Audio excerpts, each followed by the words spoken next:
하나님 말씀은 창세기 18장 23절부터 33절입니다. 창세기 18장 23절부터 33절 교독하겠습니다. 아브라함이 가까이 나아가 이르되 주께서 의인을 악인과 함께 멸하려 하시나이까?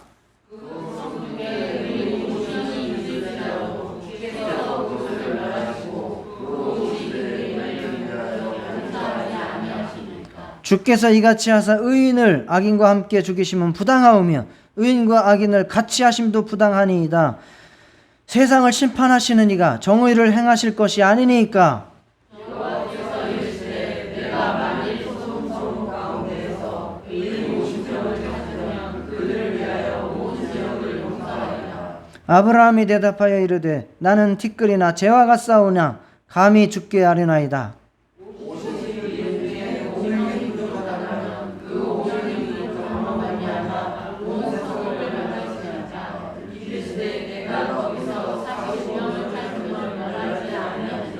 아브라함이 또 아뢰어 이르되 거기서 40명을 찾으시면 어찌하려 하시나이까? 이르시되 40명으로 말미암아 멸하지 아니하리라. 아브라함이 이르되 내 주여 노하지 마시옵고 말씀하옵소서. 거기서 40명을 찾으시면 어찌하려 하시나이까? 이르시되 내가 거기서 30명을 찾으면 그리하지 아니하리라. 아브라함이 또 이르되 내가 감히 내 주께 아뢰나이다. 거기서 20명을 찾으시면 어찌하려 하시나이까? 이르시되 내가 20명으로 말미암아 그리하지 아니하리라. 아브라함이 또 이르되 주는 노하지 마시옵소서. 내가 영만 더 아뢰리이다.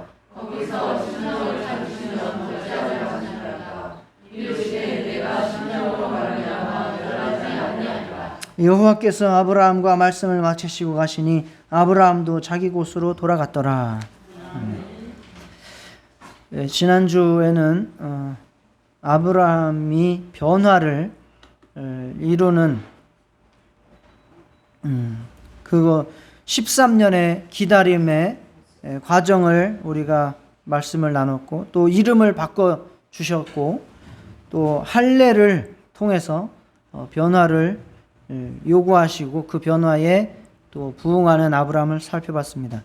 우리도 하나님의 자녀답게 또 거룩한 직분에 합당하게 변하는 저와 여러분 되시기를 축원합니다.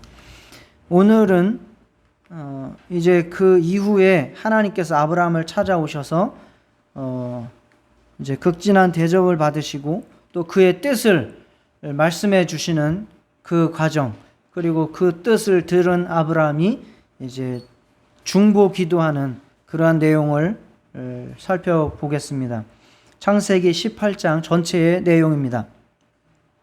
이 장에서는 아브라함의 그 믿음으로 말미암은 사랑이 굉장히 크게 다가옵니다. 아브라함은 믿음의 사람이지만 믿음으로 말미암은 사랑의 사람입니다. 사랑이 넘치는 아주 따뜻한 사람이 바로 아브라함입니다. 그래서 손님을 접대하는 아주 극진한 아브라함의 모습을 우리가 볼 수 있고, 또 하나님께서 아브라함에게 원하시는 의와 공도를 행하는 그러한 모습을 또 우리가 보게 되고, 또 롯을 생각하면서 중보기도하는 그 아브라함의 모습을 보게 됩니다. 그래서 우리도 정말 우리가 믿음의 궁극적인 사명은 사랑입니다. 믿어서 뭐 할 겁니까? 믿어서 천국 간다고요? 예, 천국은 가야죠. 그렇지만 우리에게 하나님께서 믿어서 궁극적으로 하라는 것은 사랑하라는 겁니다. 사람을 사랑하라는 거예요. 사람을 사랑하는 것이 우리의 신앙생활입니다. 이것을 빼고 다른 신앙생활 뭘 한다고 하는 것은 다 빗나가는 길입니다. 그래서 사람을 사랑하는 가운데에 우리가 모든 신앙생활이 이루어질 수 있기를 축원합니다. 그래서 사람을 사랑하는 그 방법을 오늘 아브라함이 잘 알려주고 있습니다. 그걸 세 가지로 살펴보도록 하겠습니다. 그래서 우리도 아브라함과 같은 그러한 믿음을 가져서 정말 사람을 잘 올바르게 사랑하는 신앙생활 하시기를 축원합니다.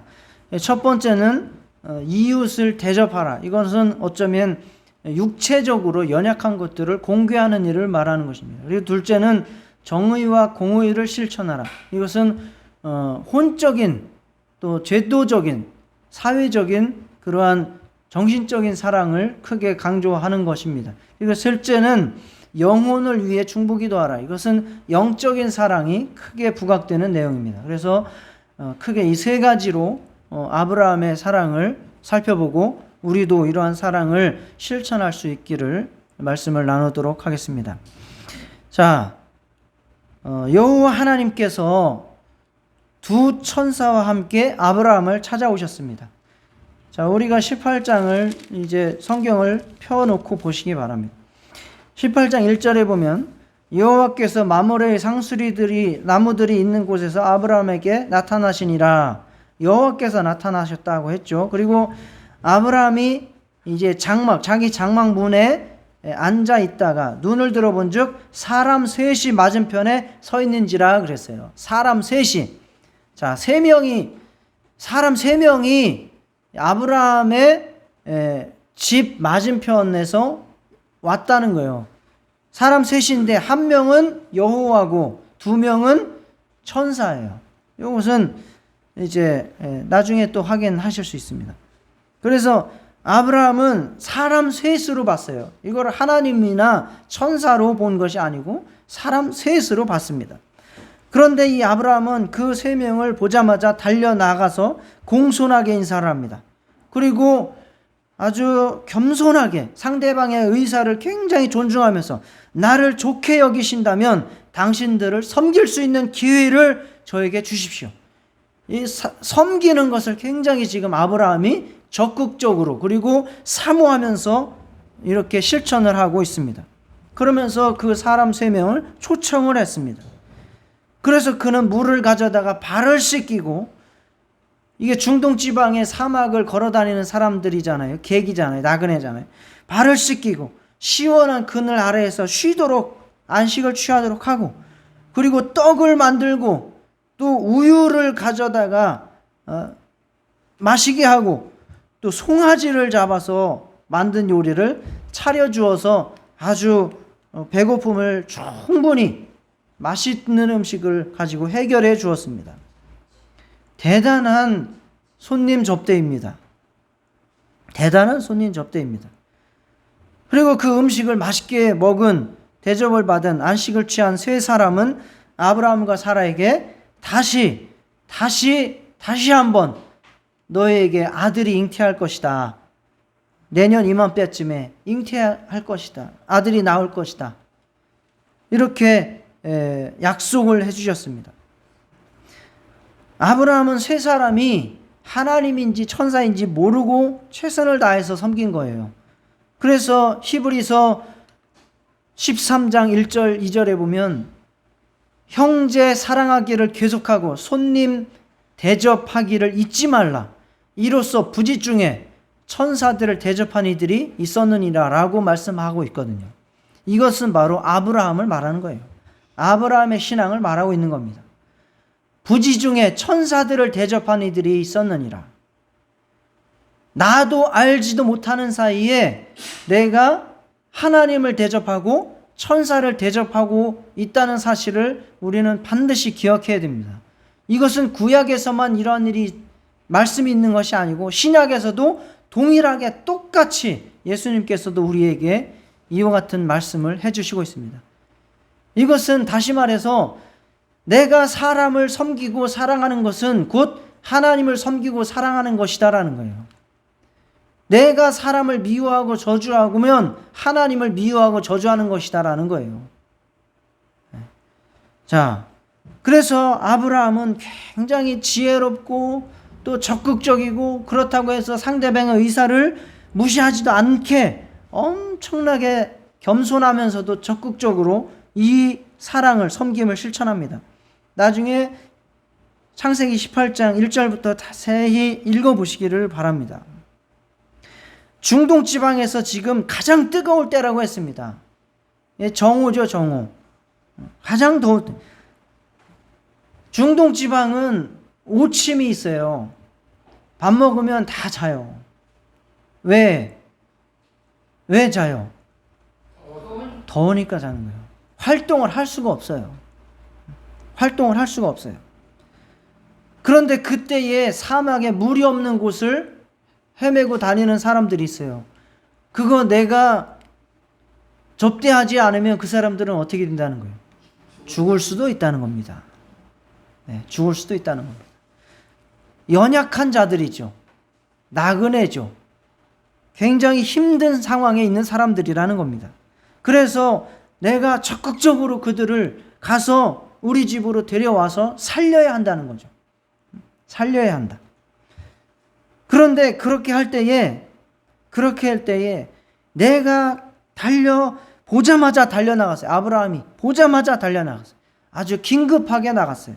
그리고 자기가 가서 몸을 굽혔어요. 우리가 섬기면서 내가 의인인 채, 내가 잘나서 섬기는 채 하지 말고 오히려 섬길 때에 겸손하게 섬기는 거죠. 그리고 상대방의 의사를 존중하면서 겸손하게 초청했어요. 내가 섬길 수 있도록 허락하신다면 오세요예요. 굉장히 지혜가 있죠. 내가 섬기려고 해도 상대방이 내가 섬김을 받으려고 하는 의사가 없으면 못하는 거예요. 그런데 아브라함은 지금 이 섬김을 나의 특권으로 생각을 하는 거예요. 내가 반드시 이것을 함으로써 나의 믿음이 표현되고 하나님 앞에 복을 받는다라는 믿음을 가지고 이렇게 자기가 행하고 있는 거예요. 그리고 최고의 대접을 하죠. 할 수 있는 물부터 시작해서 우유부터 떡, 그 다음에 송아지를 잡아요.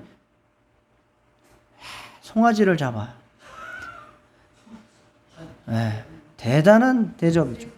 최선을 다한, 우리가 섬길 때에 정말 내가 할 수 있는, 그리고 어쩌면 내가 할 수 없는 데까지라도 최선을 다해서 섬길 수 있기를 바랍니다. 그게 우리가 하나님을 사랑하는 방법이에요. 우리는 아주 지혜롭게 한다고 하면서 아주 인색하게 하면서 내 도리만 다 하려고 하는 마음이 많죠. 그러나 아브라함의 사랑은 그렇지 않았다는 거예요. 아주 겸손하게, 그리고 유쾌하게, 그리고 아주 빠르게, 상쾌하게, 그리고 센스 있게 상대방을 무시하지 않으면서 이 최고의 섬김을 지금 아브라함은 베풀고 있습니다. 이게 바로 아브라함이 하나님을 섬기고 천사들을 대접하게 된 그러한 마음 자세이고 태도입니다. 우리가 섬김을 귀찮게 여기거나 아깝게 여겨서는 이렇게 사랑을 할 수가 없죠. 누군가를 섬길 기회가 생긴다면 그것을 특권으로 여기시기 바랍니다.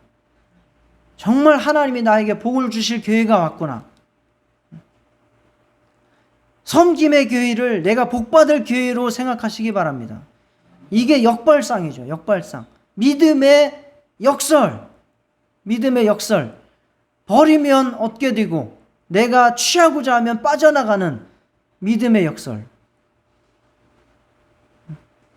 때로는 허술해 보이는 사람이 정말 상상할 수 없는 큰 축복과 기회를 가지고 온다는 사실을 믿으시기 바랍니다. 이러한 예화들은 많아요. 미국에서 특히 어떤 허술한 사람을 내가 극진히 대접을 했더니 그 사람이 알고 봤더니 대기업 회장이더라. 그래서 그 사람이 나를 엄청나게 복을 주었다. 이런 이제 일화들, 간증들이 많죠. 그게 뭘 말하느냐? 이 사람이 평소에 거지 같은 사람, 낮은 사람, 부족한 사람, 이런 사람들을 항상 섬기는 마음과 태도를 가지고 살았다는 거죠. 그러다 보니까 그러한 태도와 그러한 자세와 사랑이 정말 어느 순간에 그 복으로 나에게 찾아오게 된다는 거죠. 그리고 그것 가운데 하나님의 보상과 상급이 나에게 주어진다는 겁니다. 그래서 내 주변에 있는 사람, 또 어려움에 처한 사람들을 섬기고 모두 하나님의 축복을 받으시기를 바랍니다. 마태복음 25장 35절 36절. 내가 줄일 때에 너희가 먹을 것을 주었고 목마를 때에 마시게 하였고 나그네 되었을 때에 영접하였고 헐벗었을 때에 옷을 입혔고 병들었을 때에 돌아보았고 옥에 갇혔을 때에 와서 보았느니라. 예수님한테 그렇게 했다는 거예요. 예수님한테 언제 했어요? 우리가 언제 예수님한테 했어요? 여러분 지금 예수님 볼 수 있어요? 예수님 만날 수 있어요? 그런데 천국 가면은 예수님께서 그렇게 우리한테 너희가 했다는 거예요. 안 했는데요? 우리 예수님한테 직접 한 적 없어요. 그러면 예수님이 이렇게 말씀하신다는 거예요. 내가 진실로 너희에게 이르노니 너희가 여기 내 형제 중 지극히 작은 자 하나에게 한 것이 곧 내게 한 것이니라. 형제, 헐벗은 형제, 굶고 있는 형제, 옷을 입지 못하고 있는 형제, 감옥에 갇힌 형제, 주의 일을 열심히 이루고 있는 형제, 그러한 형제에게 한 것이 곧 나에게 한 것이다. 예수님께 한 것이다. 이렇게 예수님께서 말씀하신다는 겁니다. 그리고 특히 우리가 섬길 때에 정말 명심해야 될 것은 섬긴 것에 대해서 보답을 바라지 않도록 하시기를 바랍니다. 우리는 계산이 너무 정확한 사람들입니다. 그게 사람의 본능이에요. 한 개를 내가 주면 몇 개 받아야 돼요? 최소한 한 개는 받아야지 마음이 풀리는 것이고, 2개 받으면 기쁜 것이고, 한 개를 줬는데 저 사람이 나한테 안 줘. 그럼 어떻게 되는 거예요? 서운하고 화가 나고 저런 인간이 다 있어. 이제 이렇게 반응이 나온 거죠. 그러나 예수님은 그렇게 하지 말라는 거예요. 내가 섬긴 것에 대해서 보답을 바라지 말라는 거예요. 보답을 바라지 마. 보답을 바라는 섬김은 이 세상 모든 사람들이 다 할 수 있는 사랑이다는 거예요. 믿음을 가진 사랑은 어떻게 하냐? 보답을 바라지 않는 섬김이다. 따라 하시기 바랍니다. 믿음의 섬김은 보답을 바라지 않는 섬김이다. 이것을 명심하시고 섬기. 이거 하지 않고 사랑 행한다고 하면 반드시 시험 듭니다. 내가 이만큼 했는데. 내가 섬긴 것에 대해서 보답할 수 없는 사람을 만났을 때에 오히려 기뻐하고 더 극진히 섬기시기 바랍니다. 줄인 사람, 병든 사람, 목마른 사람, 헐벗은 사람, 감옥에 있는 사람, 차라리 그런 사람들한테 더 정성을 다해서 극진히 섬겨야 돼요. 왜? 그런 사람들을 섬기면 내가 받을 일이 별로 없잖아. 보답 받을 일이 없잖아. 오히려 그게 나에게 큰 상금이 되고 축복이 된다는 겁니다. 예수님을 섬기는 마음으로 그렇게 섬기시기 바랍니다. 누가복음 14장 13절 14절. 잔치를 베풀거든 차라리 가난한 자들과 몸 불편한 자들과 저는 자들과 맹인들을 청하라. 그리하면 그들이 갚을 것이 없으므로 내게 복이 되리니 이는 의인들의 부활 시에 내가 갚음을 받겠음이라. 내가 섬기고 그만큼 다 받으면 내가 부활했을 때에 받을 게 없다.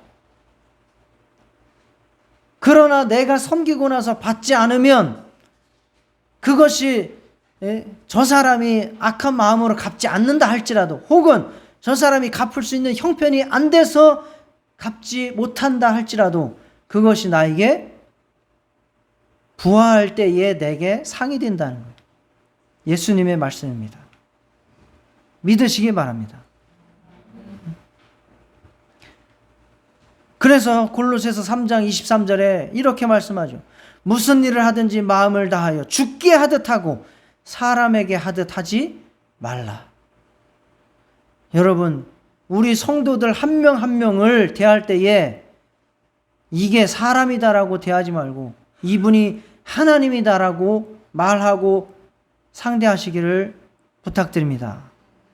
우리가 어떻게 하나님한테 함부로 말하고 어떻게 하나님 앞에 함부로 대하겠습니까? 목소리를 높일 수 있겠습니까? 아니면 욕을 할 수 있겠습니까? 우리가 할 수 있는 대로 최선의 섬김만 하지 않겠습니까? 예수님께, 하나님께. 정말 긍휼을 베풀 때 믿음으로 행하고 실패 없는 하나님의 복과 상을 확보하시기를 축원합니다. 아브라함과 사라에게 정말 이러한 이 복에 아들을 주신다는 약속을 계속 주시죠. 또 주시잖아요. 왜 계속해서 아브라함과 사라에게 아들 줄게 계속 말씀할까요? 왜 계속 말씀할까요? 약속을 지키시더라고요. 예, 뭐 말씀을 안 하셔도 약속은 지키실 건데 계속 하는 이유는 아브라함과 사라가 믿지 못하고 있기 때문에 그런 거예요. 아브라함과 사라가 계속 믿지 못하니까 계속 약속 주시는 거예요. 똑같아요. 지금 제가 드리는 말씀 설교도 똑같다는 거예요. 제가 이 얘기를 한두 번 했겠습니까? 에? 믿음으로 섬기고 하나님의 축복을 받으라는 얘기를 한두 번 했겠습니까? 왜 계속 하겠습니까? 믿지 못하니까 그런 거예요. 믿음이 있으니까 나오는 거 아니에요? 목사님이 이렇게 말씀을 하시니까 믿음이 있으니까 나와서 말씀을. 예, 믿음이 있으니까 나오시죠. 그렇지만 믿음으로 사랑을 섬기고 있지 못하는 거죠. 그러니까 계속 이야기하는 거죠. 계속. 이걸 축복으로 받으시기 바랍니다. 믿음으로 들으시기 바랍니다. 그래서 하나님의 말씀은 들음에서 나는 거예요. 들음에서. 믿음은 끝까지 성장하는 것이지 어디에서 완성이 없습니다. 그래서 우리의 믿음을 하나님께서 더 확고히 하시기 위해서 오늘도 하나님의 말씀이 여러분에게 찾아가는 겁니다. 정말 여러분들이 사람을 사랑하실 때에, 섬기실 때에 보답을 바라지 말고 하나님을 섬기듯이 그렇게 말하고 또 섬기고 또 도와주실 수 있기를 축원합니다. 자, 두 번째, 사람을 사랑하는 방법. 그렇게 대접을 받고 아들을 약속하신 후에 하나님께서 이제 천사 2명은 먼저 다른 곳으로 보냈었어요. 그건 이제 나중에 19장에서 나오는데 두 천사가 소돔에 이르니 나오죠. 19장에. 두 천사는 3명 중에 두 천사는 소돔으로 먼저 갔고 하나님만, 즉 여호와만 지금 아브라함 앞에 남았습니다. 그리고 아브라함을 향한 하나님의 계획을 말씀을 하십니다. 자, 17절 나오죠. 여호와께서 이르시되 내가 하려는 것을 아브라함에게 숨기겠느냐? 얼마나 아브라함이 믿을만하고 친밀하면 이와 같이 말씀을 하시겠습니까? 하나님께서 여러분을 믿을만하고 이렇게 친밀하게 여기실 수 있는 하나님의 친구가 되시기를 축원합니다. 그래서 아브라함은 하나님의 계획을 다 들을 수 있는 그러한 정말 특권을 가진 자예요. 믿음의 조상이죠. 그래서 아브라함을 향한 계획을 먼저 말씀하시는데 그게 뭐예요? 내가 너를 통해 강대한 나라를 만들고 세우고 천하 만민이 그로 말미암아 복을 받게 될 것이고 그리고 너에게 하나님의 말씀을 주어서 그 말씀을 지켜서 의와 공도를 행하게 할 것이다 라고 말해요. 즉 아브라함을 통해서 세운 나라가 있는데 그 나라가 의와 공도를 행해서 이 세상이 복을 받게 할 것이다 라는 거예요. 복을 받게 할 것이다. 이게 무슨 거냐? 정의와 공의가 흐르는 그러한 나라를 세우겠다는 거죠. 정의가 강물처럼, 공의가 들풀처럼 흘러넘치는 그러한 하나님의 나라를 세우시겠다는 거죠. 그래서 그 나라를 통해서 하나님의 뜻이 펼쳐지고 온 세상에 그 영향력이 미치게 하겠다는 거예요. 여기서 의와 공도 말씀하십니다. 19절에 나오는 말씀이에요. 의는 ጼ데크라고 하고 공도는 미슈파트라고 하는데, 이 의와 공도는 구약 성경에서 굉장히 중요한 단어입니다. 하나님의 통치의 이념입니다. 자, 시편 89편 14절. 의와 공의가 주의 보호자의 기초라. 인자함과 진실함이 주 앞에 있나이다. 하나님의 통치 보호자의 기초가 바로 의와 공의의 두 가지 똑같은 단어예요. ጼ데크와 미슈파트. 하나님의 통치 이념, 통치 철학이 의와 공의입니다. 다윗의 통치 철학도 이 두 가지 의와 공의입니다. 역대상 18장 14절. 다윗이 온 이스라엘을 다스려 모든 백성에게 정의와 공의를 행할세. 똑같은 단어 ጼ데크와 미시파트입니다. 다윗도 이 단어는 굉장히 어려운 단어고 인간이 설명할 수 없는 정말 심오한 어떤 영적 가치와 윤리적, 도덕적 이러한 개념들을 품고 있는 것인데, 제가 그것에 관해서 100% 다 이해할 수는 없지만 제가 책을 읽고 성경을 읽으면서 정리한 바를 말씀드리면, 먼저 이 미슈파트라고 하는 것은 사법적인 정의를 말하는 거예요. 사법적인 정의. 이것은 공정한 경쟁을 말하는 거예요. 공정한 평가와 경쟁. 공정한 평가와 경쟁과 심판. 자, 사람을 뽑을 때에 실력대로 뽑아야 되죠. 능력 위주로 뽑아야 되죠. 그런데 실력이 떨어지는 사람을 뽑고 돈을 받고 뽑고 실력이 출중한 사람을 떨어뜨려. 그러면 그게 공정해요, 안 공정해요? 안 공정하죠. 그게 바로 미슈파트. 재판관이, 판사가 판결을 내리는데 범죄를 심하게 많이 지은 사람은 중범죄를 내려야죠. 약한 죄를 지은 사람은, 아니면 죄를 안 지었는데 억울하게 온 사람은 사면을 해줘야죠. 죄가 없다고 해줘야죠. 그런데 죄가 없는 사람이 왔는데 사형을 때려버려. 그리고 엄청나게 큰 죄를 지었는데 그냥 집행유예 1년을 때려버려. 이러면 그 나라가 되겠어요, 안 되겠어요? 안 되는 거예요. 그래서 미슈파트라고 하는 거는 공정한 경쟁과 심판이에요. 능력주의, 실력주의예요. 이것을 이 땅에서 거부하면 안 돼요. 능력 있는 사람이 잘 되는 것이고 실력 있는 사람이 더 잘 돼야지, 능력 없고 실력 없고 성실하지 않고 있는 사람들이 더 잘 되는 것은 올바른 나라가 아니에요. 그래서 정말 정정당당하게 내가 열심히 살아서 최고의 실력을 발휘할 수 있도록 살아가야 됩니다. 이게 미슈파트. 그러한 시스템을 갖춰야 되는 거죠. 그러나 이 세상에 그런 시스템이 잘 안 갖춰지죠.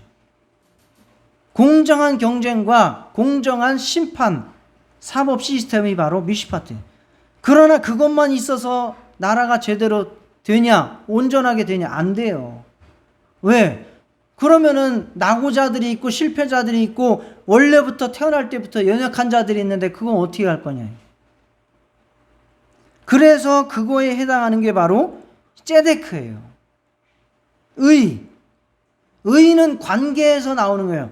미슈파트는 사법적인 정의를 말한다면 의는 관계에서 나오는 정의를 말하는 거예요. 그래서 이 ጼ데크는 관계, 올바른 관계, 하나님과의 관계에서 또 사람과 사람 사이의 관계에서 내게 있는 넘치는 것, 남는 것, 그것을 가지고 연약한 자들을 돌봐주고 섬기고 사랑해주고 채워주는 것이 바로 이 ጼ데크입니다. 그래서 이 두 가지가 함께 잘 이루어진 나라가 아주 완벽한 나라가 되는 거예요. 실력과 능력주의로 열심히 자기가 일하고 성공할 수 있고, 그렇지만 그 중에서 연약한 자들에 대해서는 또 그 넘치는 것으로 보완을 해주고 부족함이 없이 살 수 있도록 해주는 그러한 시스템이 갖춰진 나라. 그래서 그러한 나라가 천국의 기반이에요. 자,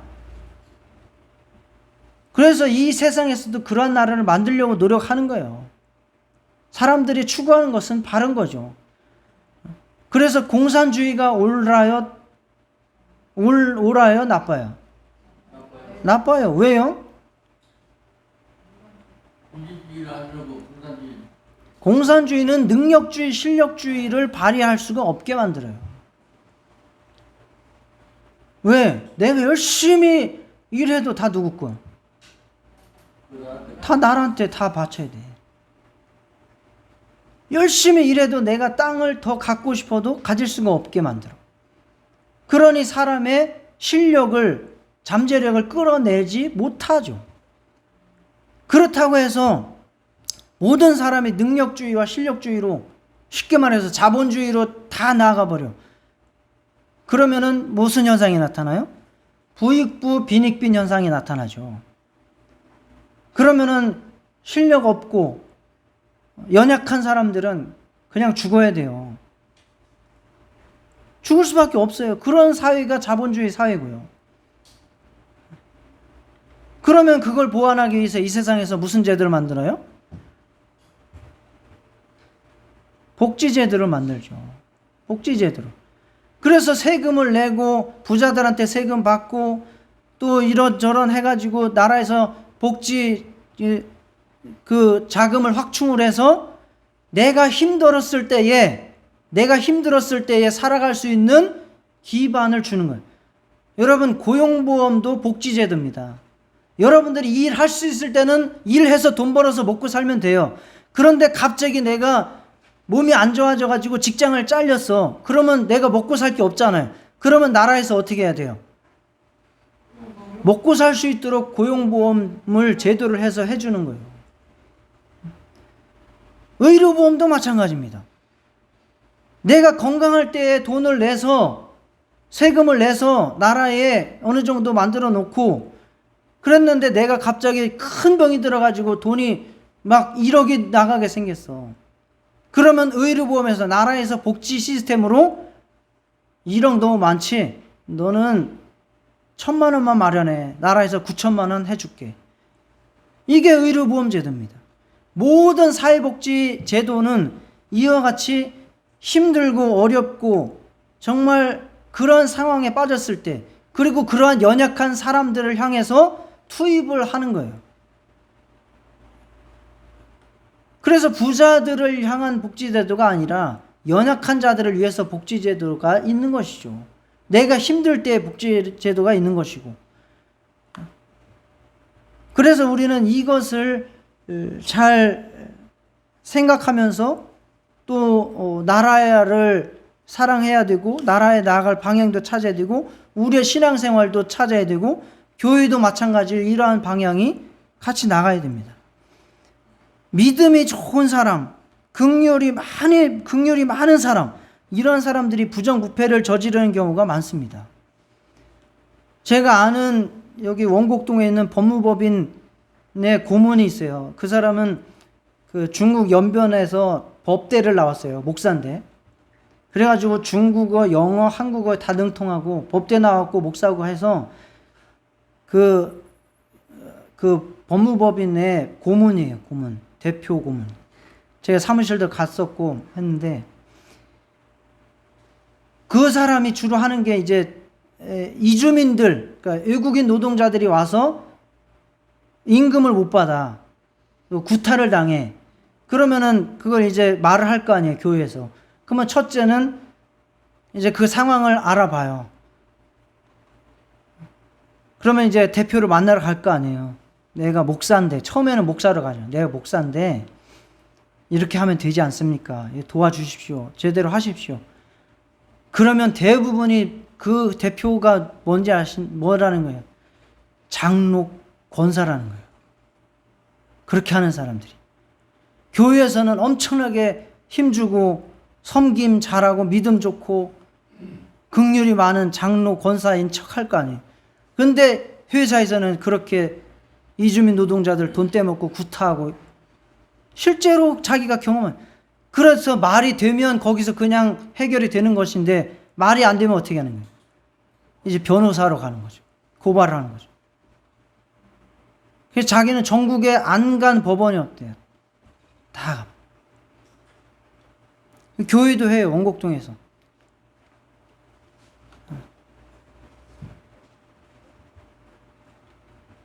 기독교인들이 그렇습니다. 그래서 우리가 하나님을 섬긴다고 하면서 정의롭지 못하고 공의롭지 못한 것은 죄예요. 이 부정부패를 우리의 생활 속에서부터 뽑으려고 하셔야 됩니다. 억울한 사람이 없어야 돼요. 이게 솔직히 실패하고 돈을 못 벌어서 억울한 게 아니라 지금 뭐가 없어? 공평이 없어서 억울하잖아요. 나만 손해를 보는 것 같아서 억울하잖아요. 이게 제도고 혼적인 요소죠. 그래서 우리는 더 거룩하고 정직하게, 아주 공정하게 이웃을 돌아볼 수 있어야 됩니다.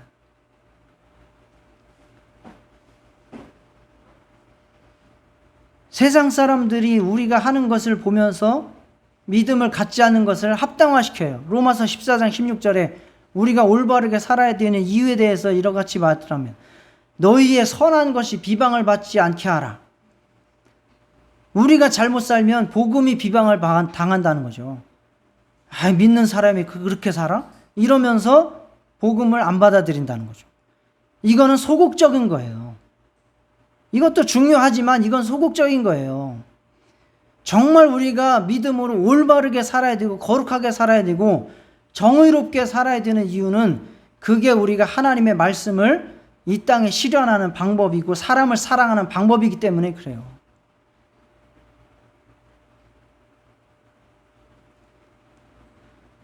그래서 정말 우리가 선 자리에, 여러분이 선 자리에서 억울한 사람이 없고 거짓과 부패가 없고 더럽고 추함이 없는 그러한 여러분의 정말 직장 그리고 사회를 만들어 가실 수 있도록 노력하시기를 축원합니다. 그런 가운데서 정말 열심히 하는데도 어쩔 수 없이 힘들게 사는 사람들은 내가 감당해야 될 몫이에요. 그건 우리가 감당해야 될 몫이에요. 그게 바로 정의와 공의로운 사회를 만들어가는 것입니다. 세금 열심히 돈을 벌어 잘하는 거죠. 근데 세금 포탈에 절세가 있죠. 절세는 세금을 아낀다는 얘기죠. 그거는 뭐 어느 정도 법적인 테두리 안에서 하니까 지혜일 수 있으나 탈세를 해. 이거는 성경적이지 않다는 거예요. 왜? 내가 세금을 낼 만큼의 뭐가 있다는 거예요. 수입이 있다는 거예요. 그러면 수입이 있으면 그만큼 세금을 내서 복지제도나 나라의 올바른 운영에 쓰임하도록 하는 것은 성경적인 거예요. 우리는 정치와 이념과 당에 따라서 돌아가지 않습니다. 생각하지 않습니다. 윤석열이냐 이재명이냐를 우리는 따지지 않습니다. 제가 국민의힘이냐 더불어민주당이냐를 따지지 않습니다. 모든 정책 하나하나에 있어서 다 판단 기준을 뭘로 보는 거예요? 하나님의 말씀으로 판단하는 거예요. 어떤 것은 더불어민주당이 잘하는 정책이 있을 수도 있지만 어떤 것은 국민의힘이 성경적인 정책을 취하는 것도 있어요. 다 개별 사안별로 하나하나 성경적으로 따져서 우리는 대항을 하고 나아가는 것이지 무작정 어떤 당을 미는 것은 아닙니다. 여러분, 정말 우리가 사는 사회가, 조직이 정말 의와 공도가 넘치는, 정의를 하수같이 흐르는 그러한 사회가 될 수 있도록 우리가 함께 노력하시기를 축원합니다. 세 번째, 사람을 사랑하는 방법. 사람을 사랑하는 방법. 중보기도입니다. 기도입니다. 다른 사람을 위한 기도. 하나님이 아브라함에게 계획을 말씀하실 때에 두 번째 계획이 뭐냐면 소돔성을 멸하겠다는 거예요. 소돔성을 멸하겠다. 왜? 악하기 때문에 멸하겠다. 악한 자를 멸하는 것은 정의로운 거예요? 아닌 거예요? 정의로운 거예요. 여러분, 심판을 좋아하셔야 돼요? 싫어하셔야 돼요? 사실상 우리는 심판을 좋아해야 됩니다. 왜? 정의를 세우기 위해서. 악한 사람들이 잘 먹고 잘 살면 그게 돼요? 안 돼요? 안 돼요. 악한 사람들은 벌 받아야 돼요. 물론 그게 이 땅에서 완전하게 이루어지지 않기 때문에 천국의 때에 완전하게 이루어지는 것을 우리는 기대하는 겁니다. 그래서 소돔을 멸한다는 것은 잘하시는 거예요. 이것도 정의와 공의에 합당한 일이에요. 그러나 아브라함 입장에서는 걸리는 게 있는 거예요. 뭐가 걸려요? 소돔성에 조카 롯과 그 가족들이 있는 거죠. 그래서 사람을 사랑하기 위해서 하나님 앞에 중보기도로 시작합니다. 협상이죠. 명분은 하나예요. 거기에 의인이 있는데 그 의인을 같이 망하게 하면, 죽이면 하나님이 불의한 거 아니에요? 라고 하는 명분이에요. 그리고 나서 의인을 찾는 거죠. 처음에 몇 명? 50명 있으면 그거 멸하면 안 되지 않습니까? 45명 있으면 그거 멸하면 안 되지 않습니까? 40명, 30명, 20명. 제가 감히 죽게 하려는데 10명만 있어도 멸하면 안 되지 않아요? 어떻게 의인 10명 있는데 같이 다 멸해버려요? 그러면 하나님이 잘못된 거 아니에요? 라고 협상을 하고 중보기도를 한 거예요. 살려주십시오. 살려주십시오.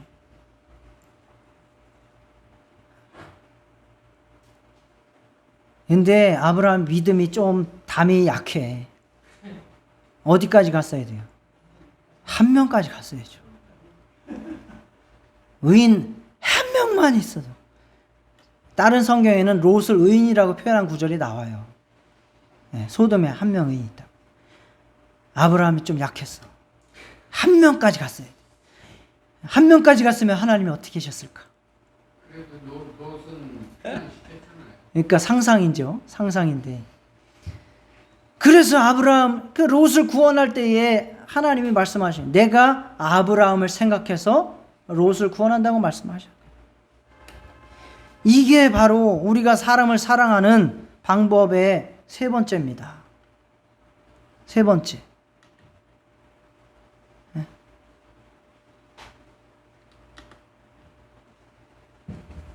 자, 사람을 사랑해서 그를 구원받도록 내가 중보하는 것, 죄사함을 받도록 기도하는 거죠. 믿음이 깊어진다고 하는 것은 기도가 깊어진다는 것입니다. 기도가 깊어지는 것은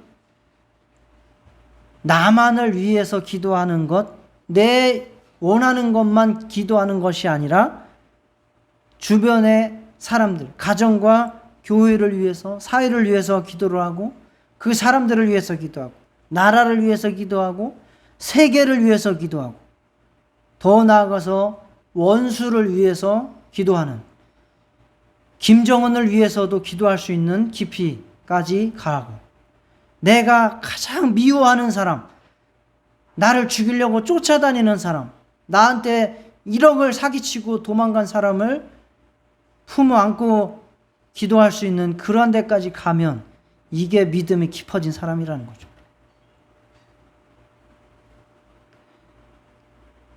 정말 하나님의 마음을 공유하는 자, 그러한 자가 중보기도를 할 수 있습니다.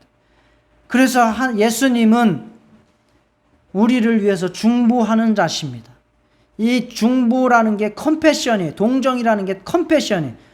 컴패션은 컴과 패션의 합성어인데 함께 고통을 당한다 그 뜻이에요. 예수님은 우리를 동정하셨죠.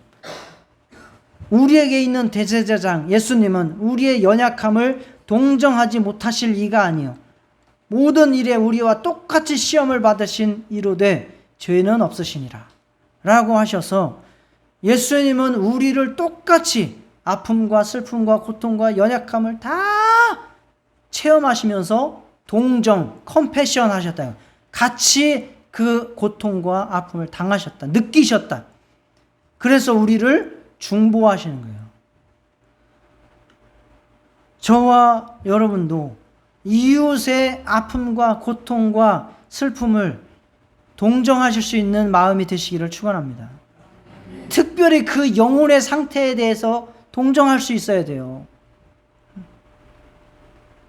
그냥 육체적으로만 바라보지 마시고 잘 먹고 잘 사네, 부럽네 이렇게 하지 마시고 저 사람의 영혼이 얼마나 지금 죄악 가운데 빠져 살고 있는지, 곤고한지, 그래서 저 사람이 순식간에 죽게 된다면 어디로 갈 자인지를 보고 동정하실 수 있기를 바랍니다.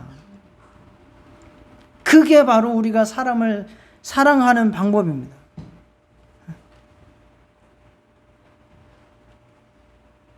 자, 모세가 중보기도의 대표적인 인물이죠.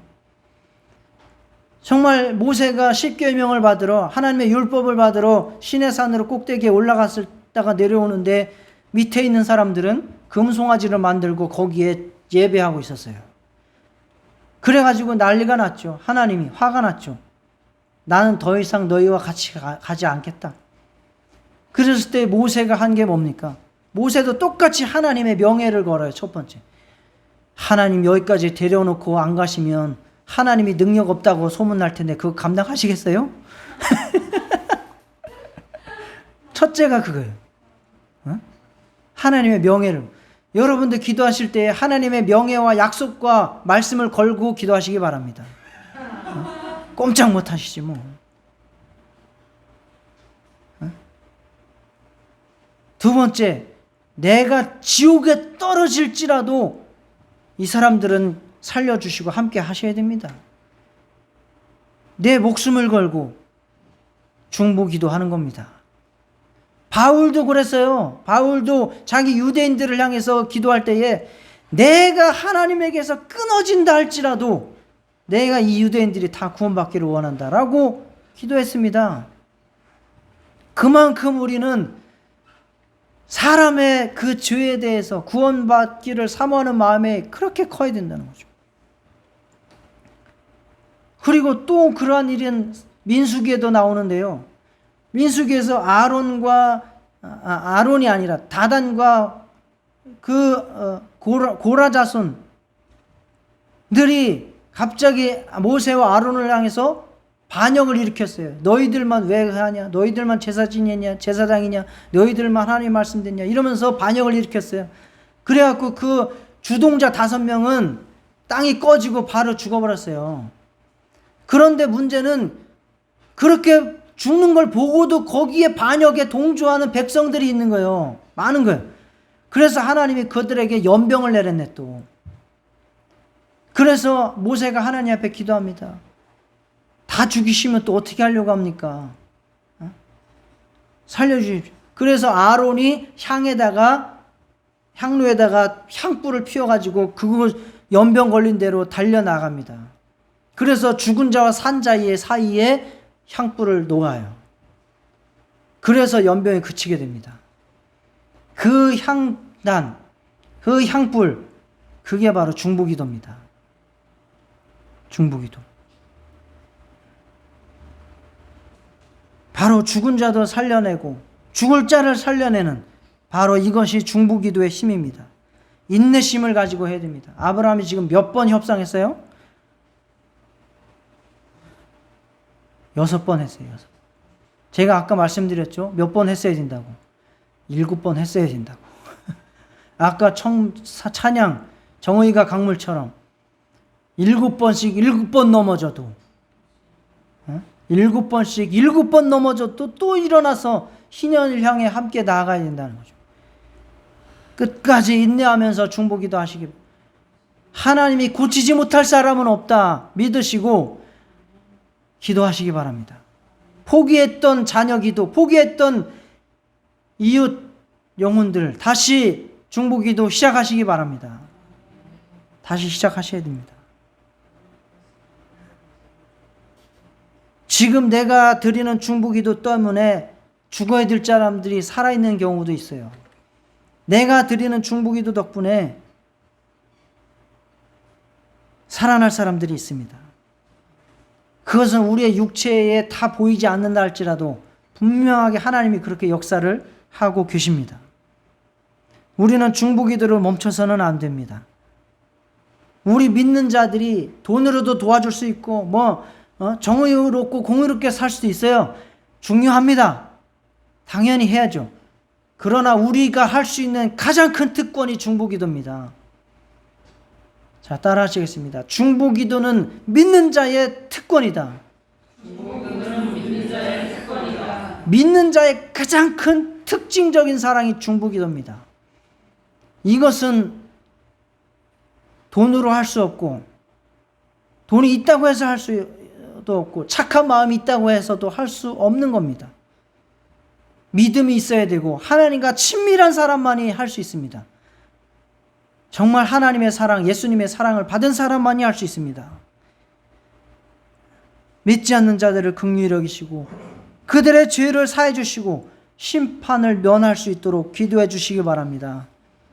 중보기도를 통해 영혼을 구원하는 역사가 여러분의 주변에 또 우리 교회를 통해서 계속해서 일어날 수 있기를 축원합니다. 정리하겠습니다. 믿는 자에게 요구하시는 계명은 사랑입니다. 사랑의 방법, 육체의 연약함을 채워주셔야 됩니다. 하나님의 말씀대로 공의롭고 정의롭게 거룩하게 살아가야 됩니다. 죄로 인한 심판에서 벗어날 수 있도록 영혼을 위해서 중보기도 하셔야 됩니다.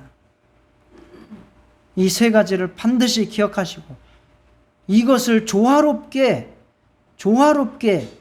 잘 이루어가는 것이 믿는 자의 사랑입니다. 한쪽으로 치우쳐서는 안 됩니다. 정말 예수님을 닮은, 예수님은 이 세 가지 중에 한 곳에 치우치지 않았어요. 다 보세요. 치우치지 않으셨어요. 정말 아브라함에게 계속해서 하나님이 아들 주리라 약속하고 반복하듯이 저도 반복을 했습니다. 믿고 사랑에 동참할 수 있는, 그래서 하나님의 축복을 받을 수 있는 저와 여러분 다 되시기를 축원합니다. 다 같이 기도하시겠습니다. 하나님 아버지, 주님께서